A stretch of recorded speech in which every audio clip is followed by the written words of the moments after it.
ইনস্টাগ্রামে তার কত ফলোয়ার সেই দেখে তাদের সিলেকশন হয়। তো এটা যদি হয় তাদের ওই তারা থাকছেও খুব অল্প সময়, ভীষণ ক্ষণস্থায়ী। না এটা কি তাহলে কি তুমি মানো যাদের ইনস্টাগ্রাম বা ফেসবুকে যাদের ফলোয়ার বেশি, যাদের লোকে বেশি করে চিনছে সোশ্যাল মিডিয়াতে, তারা কাজ পাচ্ছে, কিন্তু যারা সত্যিকারের অভিনয়টা জানে তারা ঠিক কাজ পাচ্ছে না, তাহলে এটা তুমি কতটা মানো? কে থাকার যে লড়াই, তুমি যে কোনো ক্ষেত্রে দেখো, যে কোনো ক্ষেত্রে তুমি কতদিন এই লড়াইটা করছো, কতদিন টিকে থেকে সাফল্যের সঙ্গে রয়ে গেছো, সেটা কিন্তু বড় ব্যাপার। তো NT1-এর যে কি বিশাল ঐতিহ্য, আমি মাঝে মাঝে ওদেরকে গল্প করতাম, ওরা না অবাক হয়ে হাঁ করে শুনতো। Hello, welcome to Navaras talkies, সঙ্গে রয়েছি আমি অসীম। আর আজকে আমরা এই মুহূর্তে রয়েছি কালার্স বাংলার জনপ্রিয় সিরিয়াল ফেরারি মুনের শুটিং সেটে। আচ্ছা, আমার সঙ্গে কিন্তু এই মুহূর্তে রয়েছেন ঋষিকেশ রায় চৌধুরী, সরি ঋষিকেশ রায় বর্মন, এবং অরিন্দম গাঙ্গুলি। অরিন্দমদা, কেমন আছো বলো? ভালো আছি গো, খুব ভালো আছি, তোমাদের সকলের শুভেচ্ছায় ভালো আছি। তুমি তো অনেক সিনিয়র অ্যাক্টর বাকি এখানে যারা রয়েছে, তো এদের সঙ্গে কাজ করে কেমন লাগছে? এরা খুবই ভালো সব ছেলে মেয়ে। আর আমার সিনিয়রিটির তো কোনো গাছপাতর নেই, তার কারণ আমার এই ইন্ডাস্ট্রিতে 58 বছর হয়ে গেল। তো এদের সঙ্গে আমার একটা সুবিধা হচ্ছে যে আমার সব প্রজন্মের সঙ্গেই তারা আমাকে, এটা আমি কখনোই বলতে পারবো না যে কেউ অশ্রদ্ধা করে বাইরে, প্রত্যেকেই ভীষণ ভালোবাসে, ভীষণ শ্রদ্ধা করে।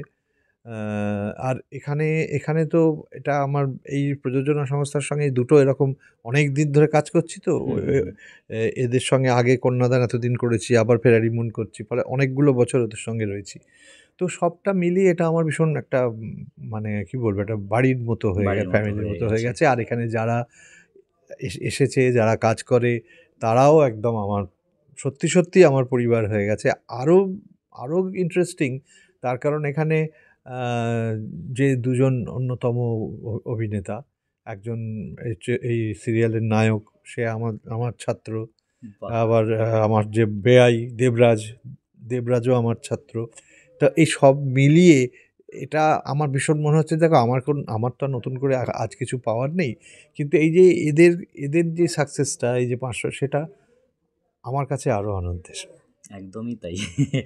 এই যে 58 বছরের অভিনয় জার্নি, একদম 58 বছর ধরে সিনেমা ইন্ডাস্ট্রির সঙ্গে যুক্ত, তো তখনকার কাজের মধ্যে এখনকার কাজের কি পার্থক্য রয়েছে, বা কীভাবে দেখছো এখনকার বর্তমানের কাজগুলো? দেখো, পার্থক্যটা কিন্তু আকাশ পাতাল, এটা মানতেই হবে। কারণ সেই সময়ে আমরা আজকে যাদের নাম শুনে আমাদের শ্রদ্ধায় মাথা ঝুঁকিয়ে আসে, অভিনয় জগৎ এবং সঙ্গীত জগৎ, তাদের প্রায় সকলের সঙ্গেই আমি কাজ করার সৌভাগ্য হয়েছে আমার। তো দেখো, সেইটা তো একটা নিঃসন্দেহে পার্থক্য। তার কারণ অনেকগুলো কারণ তার মধ্যে কাজ করে। এখন যেটা হয়েছে, তুমি যদি আমাদের সমাজের দিকে তাকাও, সেখানেও কিন্তু আমরা একটু বিপদগামী। তার কারণ হচ্ছে আমাদের সঠিক পথে নিয়ে যাওয়ার লোক নেই, সমাজেও আমাদের লোক নেই সঠিক পথে, সঠিক নেতা নেই, এখানেও তাই। কিন্তু সেই যে পরিচালক, সেই যে কিছু, সেই যে তাদের গাইডেন্স, সেইভাবে তাদের এগিয়ে যাওয়া, তাদের ছত্রছায়ায় বড় হতে হতে আমি নিজেকে এমনভাবে তৈরি করলাম যে আমি নিজে মাটির ওপর চলতে পারি, সেই রকম মানসিকতা তৈরি করে দেওয়ার মানুষ তো নেই। সুতরাং সব কিছুতে এই প্রজন্মকে দোষ দিয়ে লাভ নেই, তারাও কিন্তু সেই অর্থের যে গাইডেন্স বলি আমরা, সেই অর্থের গাইডেন্সটা কিন্তু তারা পায় না।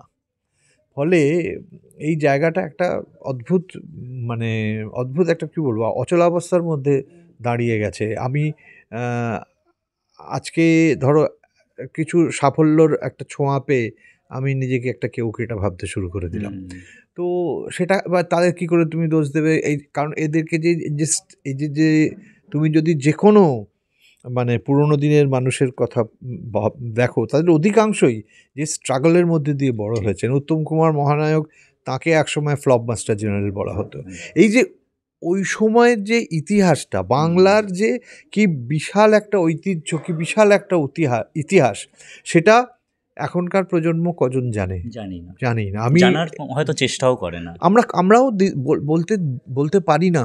আমি যখন এই যে এদেরই আগের প্রযোজনা, সেটা NT1 স্টুডিওতে অভিনয় মানে শুটিং হতো। শুটিং হতো। তো NT1-এর যে কি বিশাল ঐতিহ্য, আমি মাঝে মাঝে ওদেরকে গল্প করতাম, ওরা না অবাক হয়ে হাঁ করে শুনতো। আমি একটা সময় একটা আলোচনা সভায় কোনো একটা কমিটিতে ছিলাম। আমি একটা আলোচনা সভায় বলেছিলাম যে আমাদের এই যে ফেলে আসা দিনের যে ঐতিহ্য, সেইগুলো কিন্তু এখনকার প্রজন্মের কাছে তুলে ধরা উচিত। ঠিক।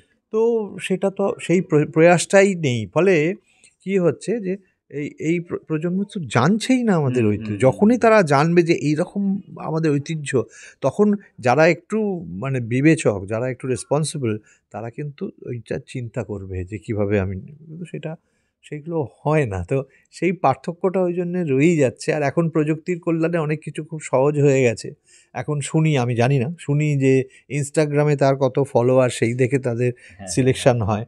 তো এটা যদি হয়, তাদের ওই তারা থাকছেও খুব অল্প সময়, ভীষণ ক্ষণস্থায়ী। না, এটা কি তাহলে কি তুমি মানো, যাদের ইনস্টাগ্রাম বা ফেসবুকে যাদের ফলোয়ার বেশি, যাদের লোকে বেশি করে চিনছে সোশ্যাল মিডিয়াতে, তারা কাজ পাচ্ছে, কিন্তু যারা সত্যিকারের অভিনয়টা জানে তারা ঠিক কাজ পাচ্ছে না? তাহলে এটা তুমি কতটা মানো? কি এটা তো একবারেই মানি না, কারণ